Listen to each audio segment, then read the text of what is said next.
Hello and welcome to Living English. Today we'll be looking a bit more at greetings and introductions and at relative pronouns. In our last episode of Sisters and Brothers, Anne finally found her brother living with a woman called Rose. Today, Anne goes into their house and meets someone else she knew nothing about.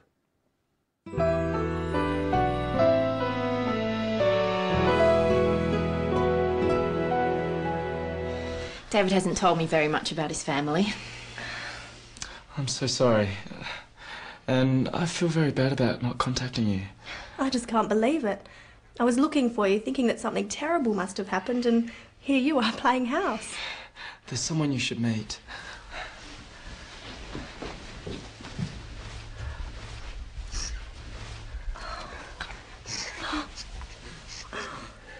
This is our son, Sam. Sam, meet your Aunt Anne. Oh, David, my little brother of father. Oh, he's beautiful. David, why didn't you tell me about Rose? Why didn't you tell me you were a father? I think I'd like to know that too. I would have come and helped you. It's hard to explain.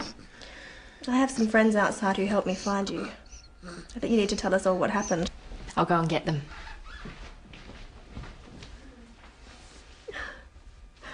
I'm an aunt. Sarah, Steve. This is my brother David and his partner Rose. And this is my nephew Sam. He's gorgeous. I know you. You... Shop at your stall, yeah. Green apples. He always wants green apples. That's right. You have a good memory, David. I think you'd better all sit down.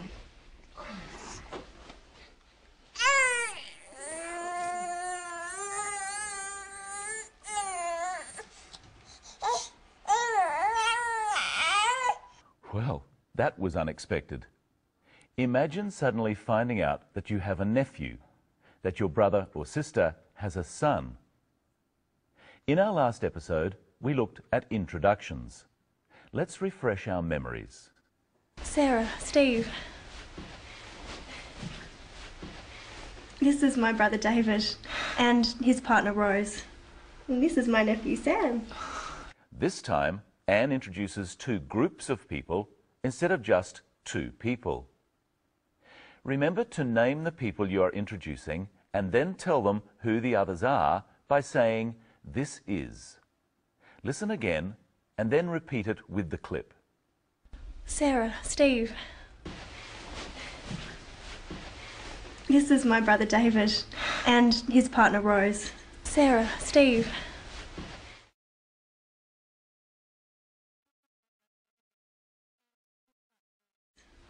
Notice that Anne says what relation they are first and then their names.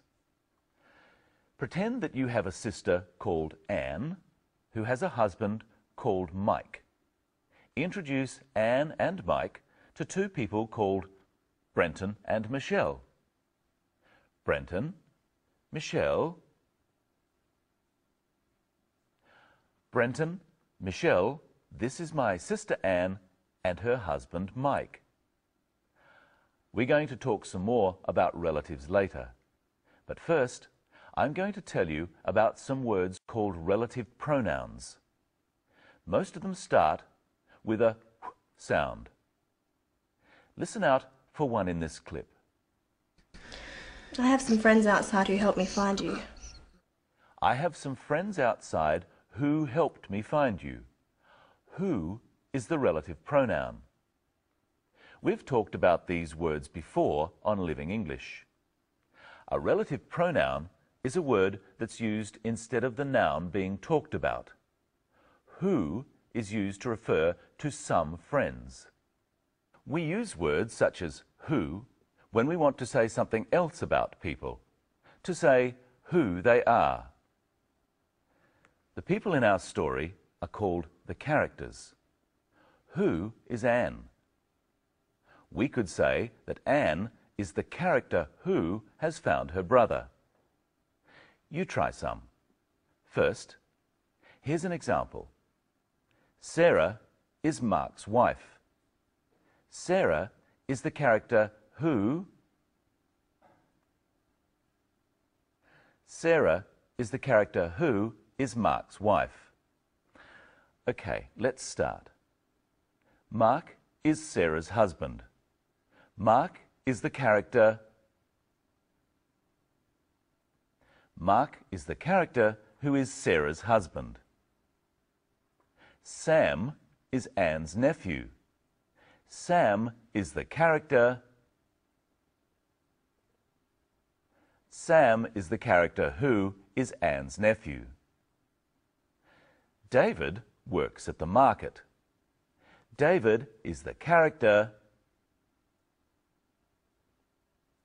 David is the character who works at the market. Listen once more to how Anne uses who. I have some friends outside who helped me find you. Usually we use who when we're talking about people, but which or that when we're talking about things. So we say, I have a car which is blue, or I have a car that is blue. If we're talking about time, we say when. This is the time when the bus arrives.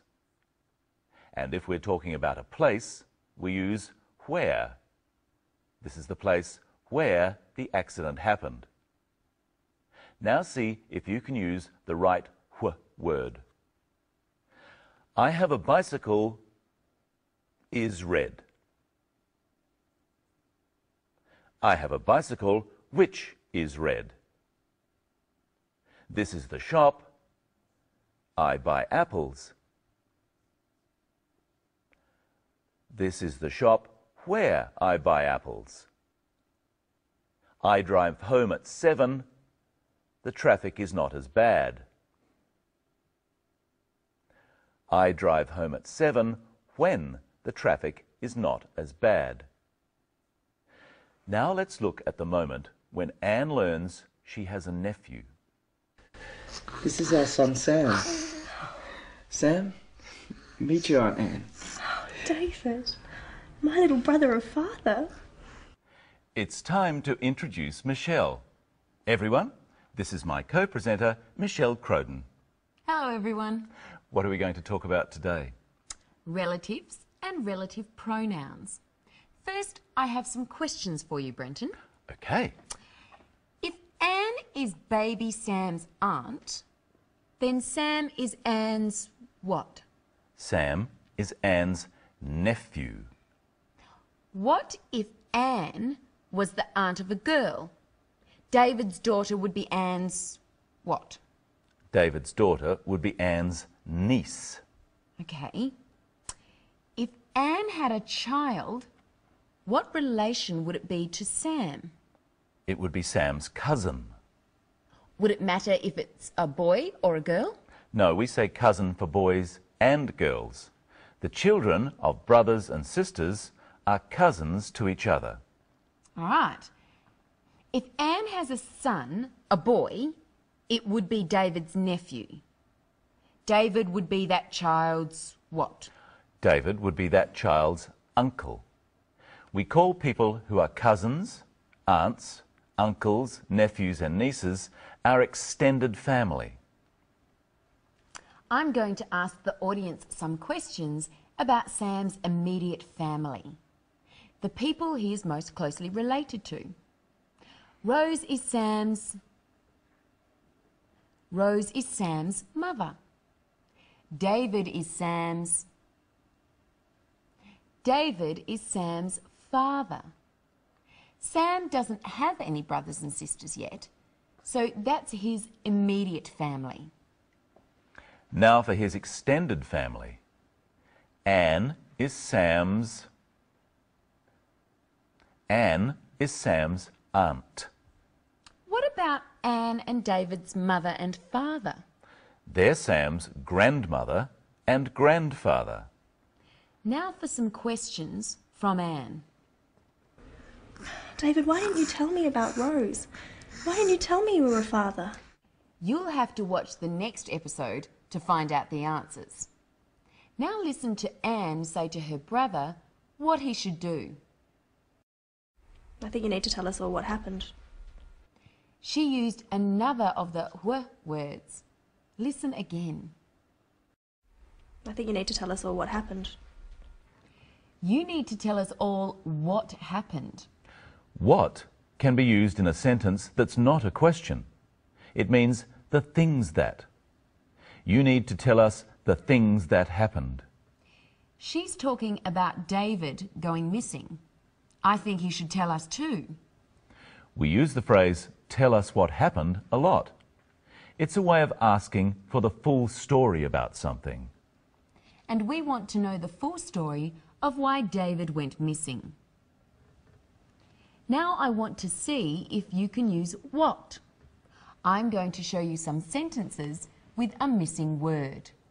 The missing word will be that or what. Let's start. I say, I mean. I say what I mean. This is the dog bit me. This is the dog that bit me. This book is just I needed. This book is just what I needed. You must work hard to get you want. You must work hard to get what you want. I like to drive cars are fast. I like to drive cars that are fast. Now let's have a look at one more clip. I just can't believe it. I was looking for you, thinking that something terrible must have happened, and here you are playing house. What does she mean, playing house? Well, obviously she's angry. So she's saying that David is playing a game like a child. She thought that something bad must have happened. What does she mean by must have? We use must with have, must have, to mean a strong probability, or what's most likely. If you're late for work, I might say, he must have been held up in traffic. We must have run out of time to do much more today. Yes, we have. Enjoy another look at today's episode and join us next time when we hear what David has to tell us. Bye. Bye. My little brother or father? Oh, he's beautiful. David, why didn't you tell me about Rose? Why didn't you tell me you were a father? I think I'd like to know that too. I would have come and helped you. It's hard to explain. I have some friends outside who helped me find you. I think you need to tell us all what happened. I'll go and get them.